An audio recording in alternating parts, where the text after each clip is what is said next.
Hola, ¿cómo están? Bienvenidos Centroamérica, Suramérica, bienvenidos a este sábado saludable. Me presento, mi nombre es Carlos Monroy, soy colombiano, vivo en este momento en Bogotá, estoy transmitiendo desde mi casa y la verdad, hoy sábado es increíble. Tenemos una invitada de lujo, una eminencia a nivel mundial en el campo del bienestar y la salud. Y bueno, les comento un poco. Comencé en Herbalife hace 16 años y algo que me llamó muchísimo la atención fue el respaldo que tenía detrás de lo que me estaba metiendo. Que era una compañía en su momento que tenía más de 30 años en el mercado, estaba en más de 80 países, tenía un staff médico y científico increíble y así fui empezando, terminé renunciando a lo que hacía anteriormente para dedicarme 100% a Herbalife y bueno, después les contaré mi historia más completa porque no quiero quitarle ni un minuto a nuestra invitada. Ella es una PhD en actividad física y nutrición y bienestar. Tiene también un MBA en su currículo y también es muy deportista. Hizo parte del equipo de la Universidad de Washington en remo y tiene todas las credenciales para que nos explique lo del tema que tenemos preparado el día de hoy. Así que no le quito mucho tiempo. Denme una calurosa bienvenida a nuestra invitada, Dana Ryan. Dana, bienvenida. Gracias, Carlos. Buenos días a todos. Es un placer estar aquí con ustedes. Lo siento, mi español no es tan bueno, pero los prometo que voy a practicar mucho y en el próxima vez voy a hablar totalmente en español. Pero English for today. So I'm going to go ahead and share my screen real quick.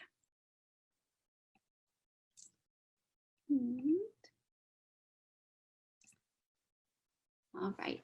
So today I have the honor and privilege of being able to talk to you about sports nutrition, nutrition for living a healthy, active lifestyle, and we'll get into exactly what that means and who that really relates to. But it's really important to start off with all of the faces that you see on this screen, which is our experts, not only here in Los Angeles, but from around the world. And our job is to make sure that everything that we talk about, everything that we suggest is based in science, right? And so it seems like it's obvious, but it's really important that we're always on top of the literature. Things are always changing. The field of nutrition, the field of exercise science, these things are always changing. And so our job is to stay on top of the current research, the current literature, so that everything that we recommend is always going to be based in science.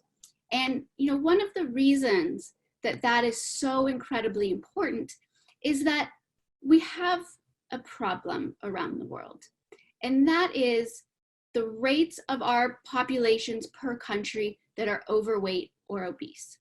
So you can see on this slide all of the different countries, and the darker the color, the closer towards red, the higher the percent of the population that's overweight or obese, right? The United States typically is number one in this, which is not something that we are proud of. But the reality is the rest of the world is catching up, right? And so when we look at these percents of people that are overweight and obese, it can be depressing to look at, right? But it also represents a huge opportunity, right? It represents an opportunity because people are interested in changing their lifestyle. People are interested in improving their own well-being. And we know that, and we see that, you know, over the years, people have become more interested in their overall well-being. How can they move their body? How can they put the right foods in their body? And so it's a huge opportunity to help impact this map, right? And make positive change in our society. And so if we're gonna do that, if we're gonna have a positive effect, we have to have a bit of a roadmap.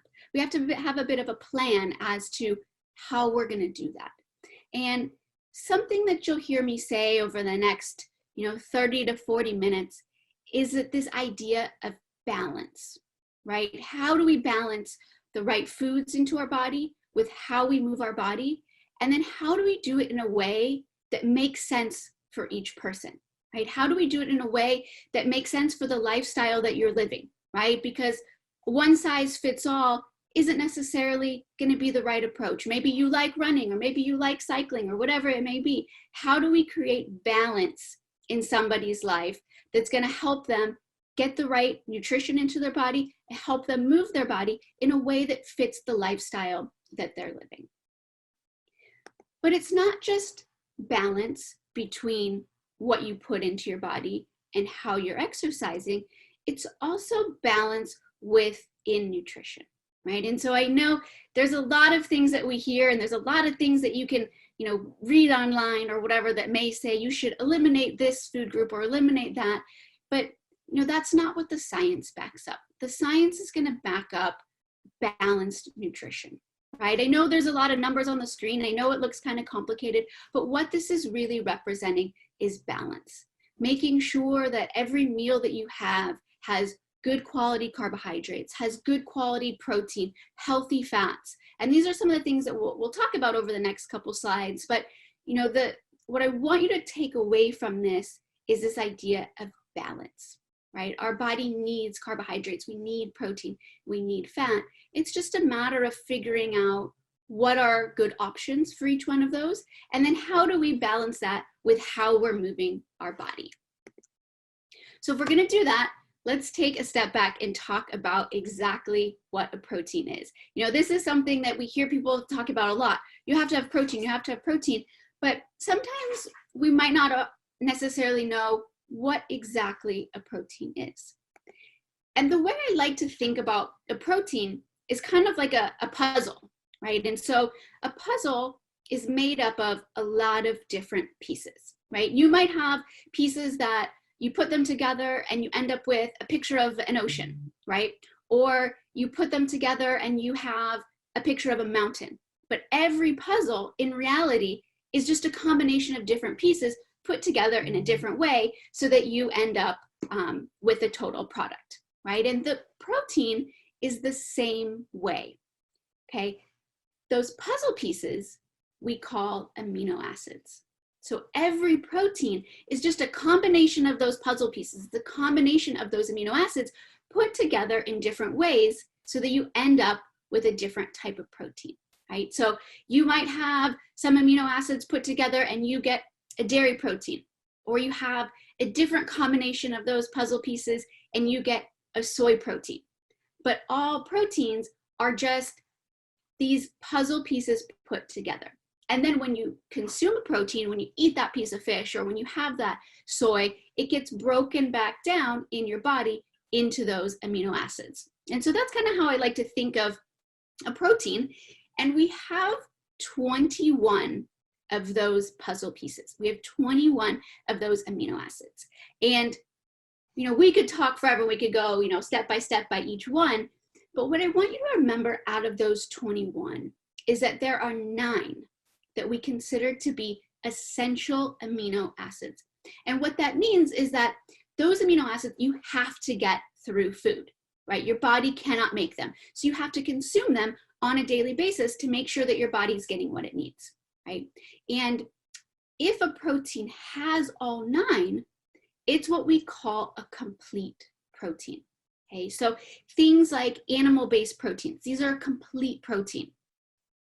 But most plant-based proteins aren't actually complete, right? They're missing 1 or 2 of those essential amino acids, so we can't call them complete. However, there is one plant that has all 9 of those essential amino acids, and that's soy, right? And so just kind of keep that concept of essential amino acids in your head as we go through this presentation, because it's going to come back in 20 minutes or so, and you'll understand kind of why we're talking about it now. But again, protein, it's like a puzzle made of a bunch of these pieces. Those pieces are called amino acids, 21 of them, 9 of which are considered to be essential. Now, it's not just about having the right protein, it's also about when you want to consume that protein. And we know, oftentimes people tend to have like a lot of protein at night for dinner. Maybe they have a lot in the morning, but what you really want is actually to consume protein throughout the day, right? Because those puzzle pieces that we talked about, those amino acids, our body doesn't store them, but we're constantly needing them and using them. And so it's really important that you have protein throughout the day so that you're continuing to support your body as you're putting stress on your body, as you're moving throughout the day, you're giving your body those amino acids that it needs. So not just about the right type of protein, but it's also about having that protein throughout the day so that you can help build muscle mass and you can really support your body. Now, you might say, okay, she just said build muscle mass, and I don't really care. That's not my goal. Building muscle mass is not my goal. I'm not trying to go to the gym and get big, bulky muscles. But I want to challenge that notion a little bit and talk about why building muscle is really important for anybody, no matter what your goal is, right? And so we can start with the obvious, right? So a lot of times this is the image that we see projected when we talk about building muscle, we talk about sports nutrition, is that young girl or guy that is going to the gym, they want to get big muscles to, you know, look good or go to the beach or whatever it may be. And this is certainly an important role in protein, is building muscle for those reasons. However, it's not the only reason that we need protein to build muscle, right? Protein and building muscle is also a really, really important part of maintaining a healthy weight, right? And so, you know, a lot of times people will tell me like, you know, I'm really working on maintaining my weight. And so I think that when I exercise, I'm just not going to eat afterwards because that's going to be the best thing to help me maintain my weight. And it may seem, you know, kind of counterintuitive, but you actually want to have protein after you exercise to help maintain weight. And the reason for that is that when you have protein after you work out, this is going to help you build lean muscle. When you build lean muscle, that's going to help you increase your metabolism. Now, when you increase your metabolism, your body is more effective at burning calories. And so even if your goal isn't to build big, bulky muscles, it's just to maintain weight, protein is a really important part of that so that we can help maintain our metabolism. Okay, so maybe you want to go to the gym, build muscle, perfect. Trying to maintain a healthy weight, perfect. But having protein and building muscle is really, really important as we get older, right? And so if we think about protein and how our body uses it, actually, as we get older, our body's not as effective at utilizing protein. So it's really important that we continue to maintain an adequate intake of protein as we get older so that we can maintain our muscle mass, right? We know that as we get older, one of the facts of life is that if we don't do anything about it, we begin to lose muscle mass. You know, and that can start in late 30s, 40s, we can start losing muscle mass. And so really, really important that we consume enough protein to help support our body in that muscle making process. You know, because if you're younger and you're thinking like, oh, that's not me, I'm 20, I don't have to worry about it. Just start thinking about all the things that you use strength for that maybe you take for granted. You know, whether it's walking or even sitting up, these things require leg strength, they require core strength. And so maintaining adequate muscle mass is going to be really important for everybody.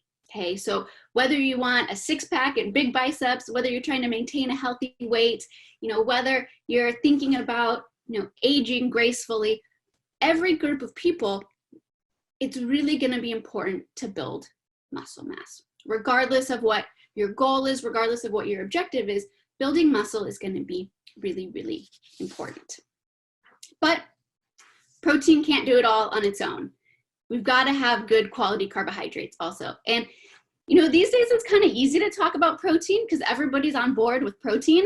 But carbohydrates, not everyone's a fan of carbohydrates. You probably hear it a lot, like, oh, carbohydrates are bad or this or that, or you should eliminate all the carbohydrates. And the reality is that your body needs carbohydrates, right? There's a lot of great benefits from having the right high quality carbohydrates. So everything that you see on the screen, fruits, vegetables, whole grains, these things are going to be good quality carbohydrates. And we'll talk about when you're active, why that becomes even more important. But just remember, carbohydrates play a very, very important role, and eliminating them is never going to be the way to go, right? So making sure we go back to that idea of balance. So good quality protein, good quality carbohydrates, and then balancing it with exercise, right? So you're looking at this slide, you're like, I don't know, what does this mean? And this is, not a lot of people like this slide, but it's just the reality of why we have to make sure that we keep everything in balance. Is if you look at the meal on the slide, which is a common meal that people have often, to burn the amount of calories from that meal, it's gonna take about 2 hours worth of running, okay? I don't know about you guys, I'm not a runner, it is not my favorite form of exercise. I do not wanna have to run for 2 hours just to undo what I ate, right? I wanna make sure that I'm putting the right nutrients into my body to help fuel that exercise that I'm gonna do, right? Because we all lead incredibly busy lives. And so we're dedicating time to exercise. We wanna make sure that we're getting the most out of that workout, right? And really, that's kind of the basis of sports nutrition, which is putting the right nutrients in your body, the right time, and eating with a purpose, right? So putting those good quality nutrients in your body. You know, oftentimes people think, oh, sports nutrition is this like really overly complicated thing that doesn't apply to me. But the reality is that sports nutrition is just grounded in the principles of good quality nutrition. And it's about timing. How do we put the right nutrients in our body at the right time? But before we kind of get into the details of sports nutrition, I want to talk about the word athlete.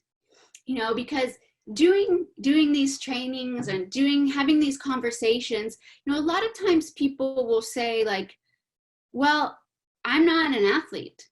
Sports nutrition doesn't apply to me. I'm not good at what I do. I'm not playing on TV. I'm not an Olympian. I'm not whatever. So sports nutrition doesn't apply to me.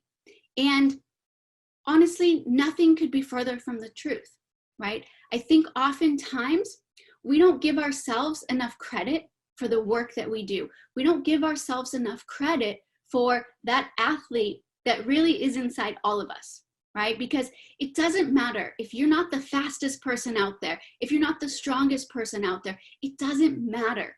What matters is that you're moving your body. You're getting your heart rate up and you're sweating. And you don't have to do what your best friend loves to do. You don't have to do what your husband, wife, your boyfriend, whoever loves to do. You've got to find whatever that is that you love to do and do it as often as possible, because there's no right or wrong when it comes to exercise. It's about getting the heart rate up. It's about sweating. It's about pushing your body. And when you do that, it's really important to fuel yourself like the athlete you are.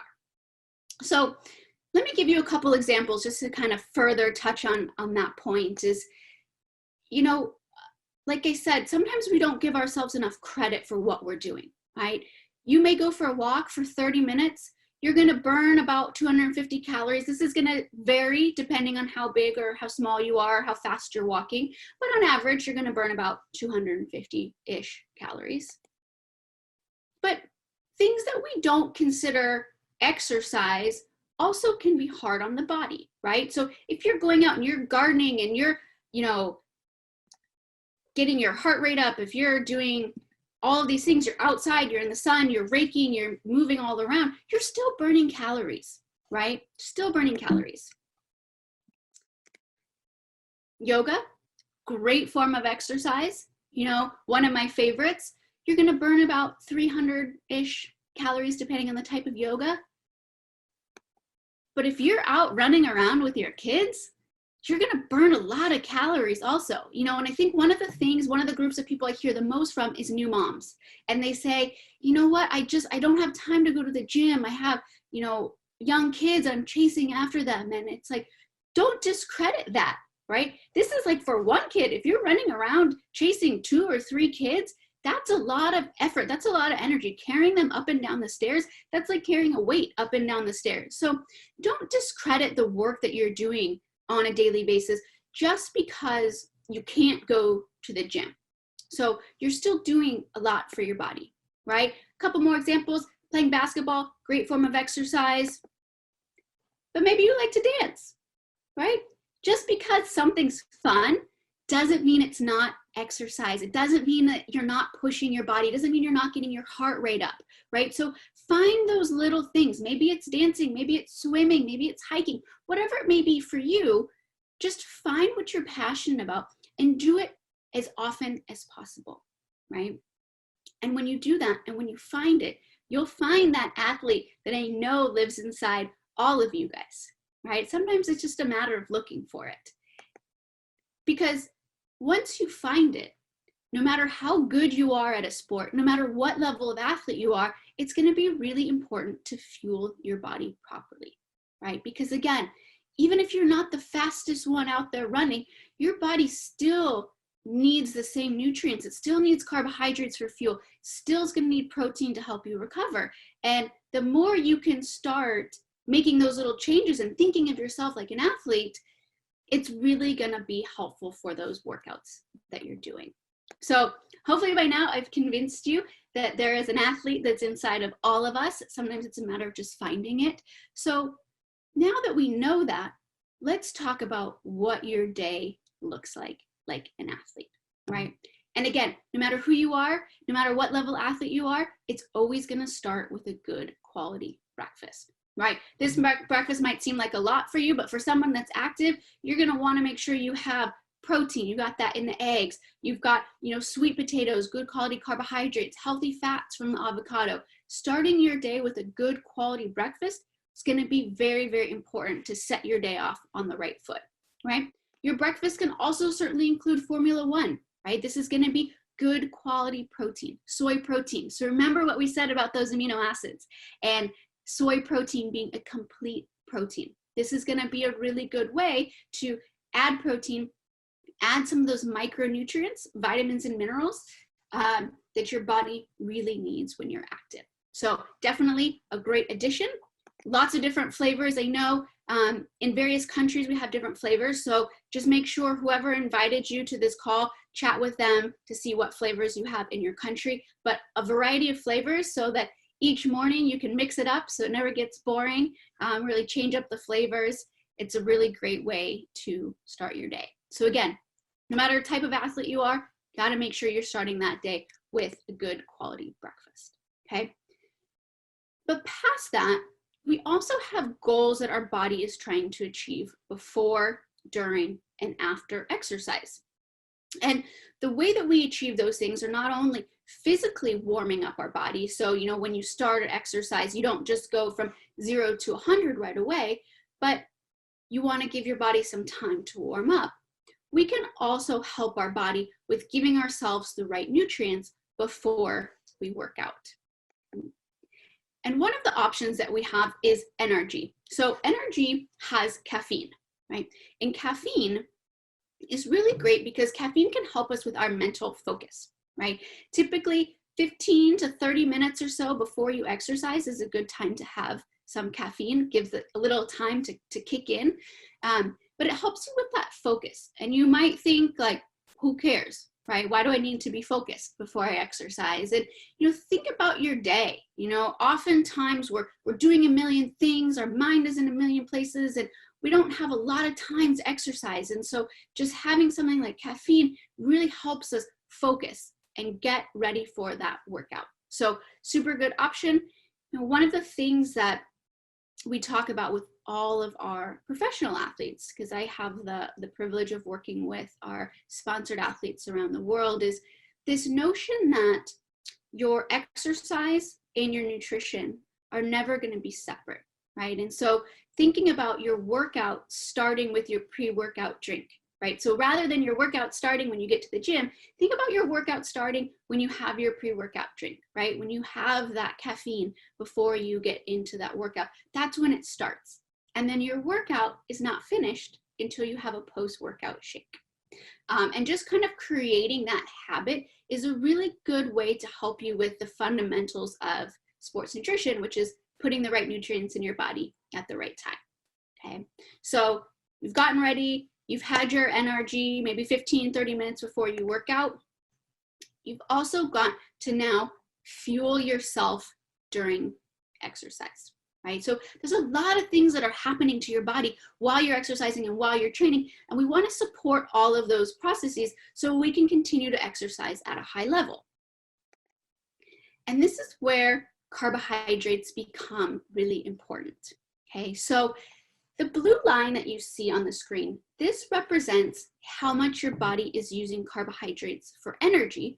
And on the bottom where it says VO2 max, that's the intensity of the workout, right? And so you can see as the intensity gets higher, as it gets closer to 100, our body starts using more and more and more of carbohydrates. And so it's very, very important that we have adequate carbohydrate stores so that we're able to access those during exercise and utilize them to produce energy, okay? So carbohydrates during exercise is gonna be one component that's super important, but the second component is gonna be hydration. And you might be thinking, okay, well, none of those things on the screen make sense for hydration during exercise, and you're right. You're right. I would not drink any of these during exercise, but I bring them up to talk about the importance of hydration, because hydration is not just important while we're training, but hydration is important throughout the entire day. And it's something that we can easily get wrong, right? And so a lot of times people will say to me, hey, Dana, like I'm eating the things that you were suggesting, but I'm just not where I want to be, right? And so oftentimes I'll say, okay, well, what are you drinking, right? And an answer can be something that looks exactly like what you have on the screen, maybe a sugary coffee drink and some sort of soda during the day, and then a beer, a glass of wine at night. And the reality is this can add up to a lot of excess calories, right? This adds up to a lot of excess calories that's not necessarily doing a lot for your hydration status during the day, right? If we look at it compared to food, sometimes this gives you a better idea of really what this looks like, right? That sugary coffee drink to French fries, beer to bacon, kind of puts it into perspective, because sometimes as we're drinking fluids, we don't really think, like, oh, this is a ton of excess calories, right? Same thing with the soda, a glass of orange juice as well can be quite a bit. So just kind of being conscious of that, because being hydrated and maintaining hydration is super, super important, right? Something that a lot of the research has shown us that we talk about in the field of sports nutrition a lot is that even being dehydrated 1% to 2% can impact your performance. And so staying on top of your hydration is really, really important, because by the time you're thirsty, you're actually already a little bit dehydrated.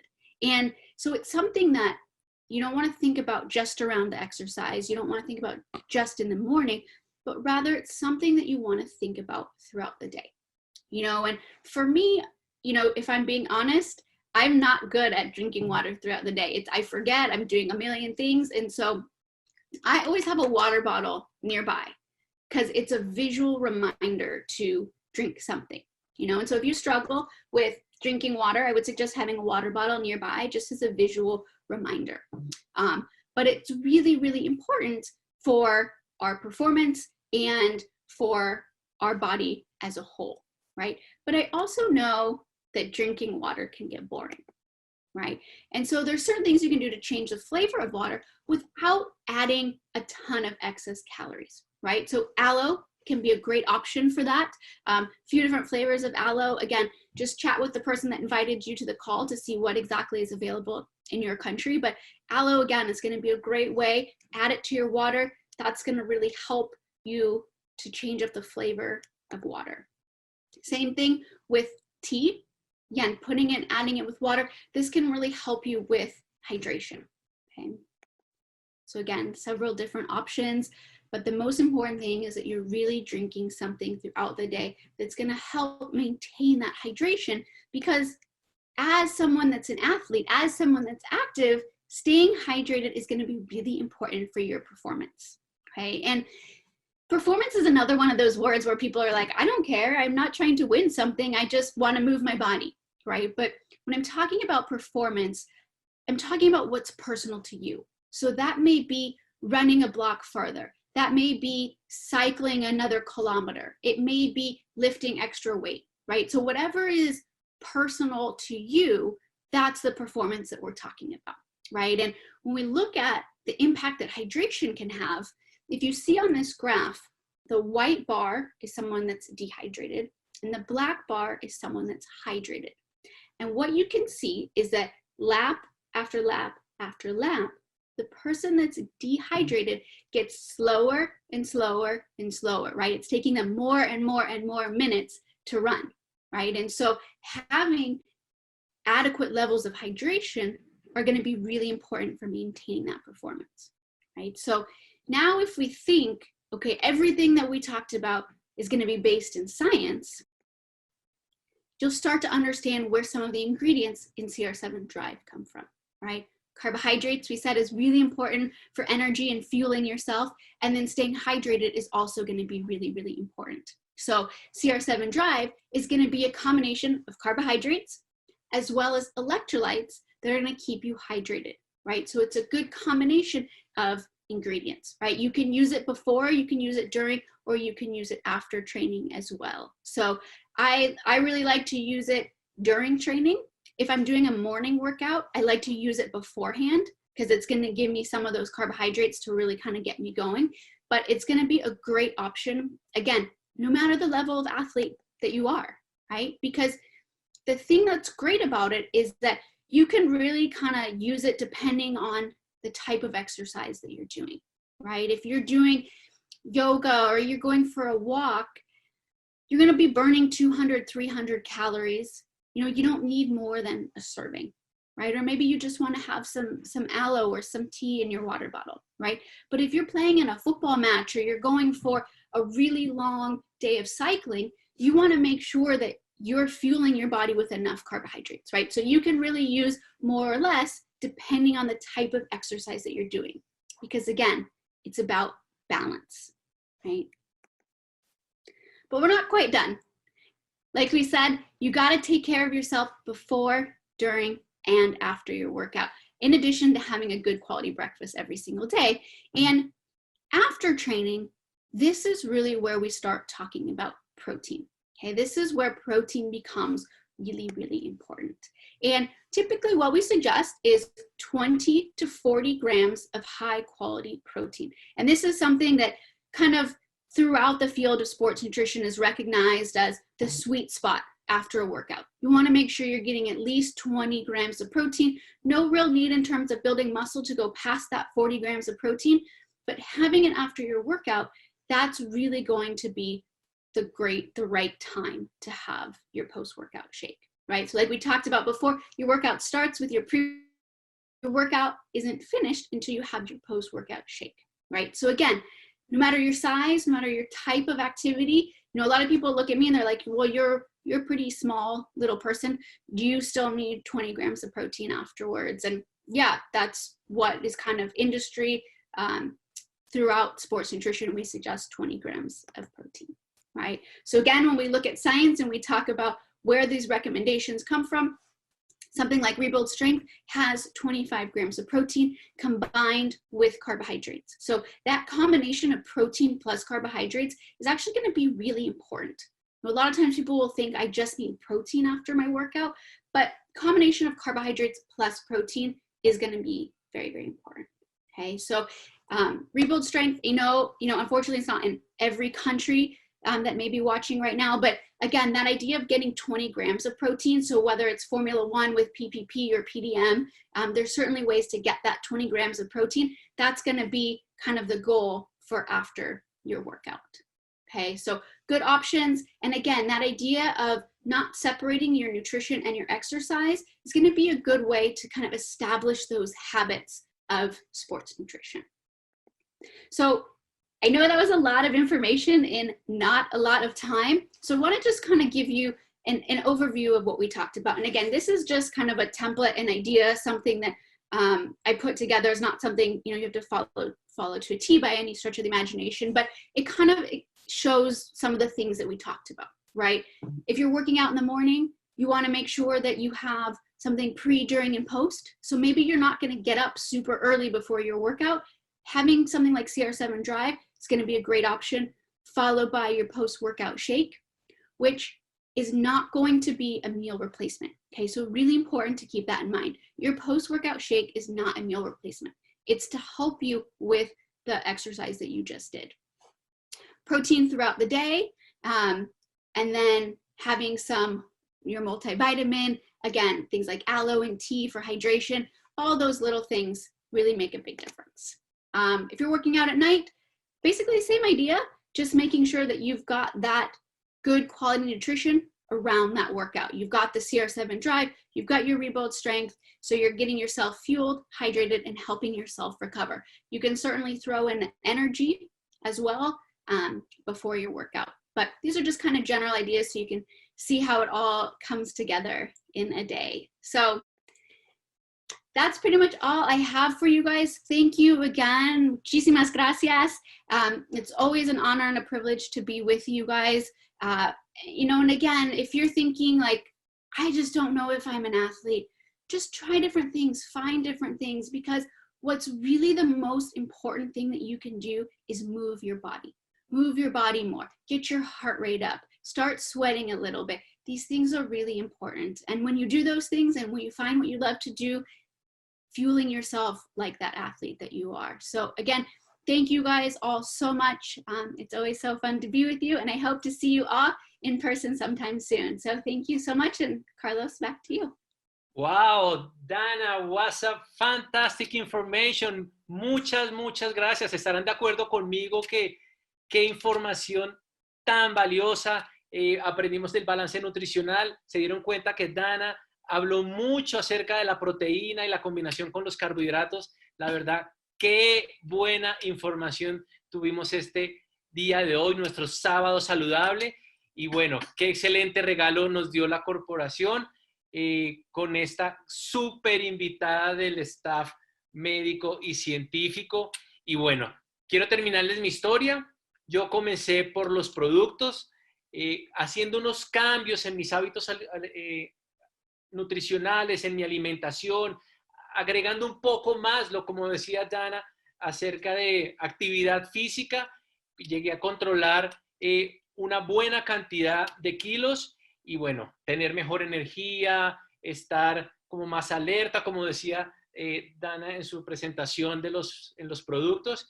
Y bueno, una información increíble. Así que si estás tú ahí invitado, interesado en alguno de los productos, no dudes en contactar a la persona que te invitó a esta charla. No se te olvide, contáctalo y dile qué te interesa exactamente. De nuestra parte y de mi parte ha sido todo por hoy. Así que nos vemos en un próximo sábado. Gracias.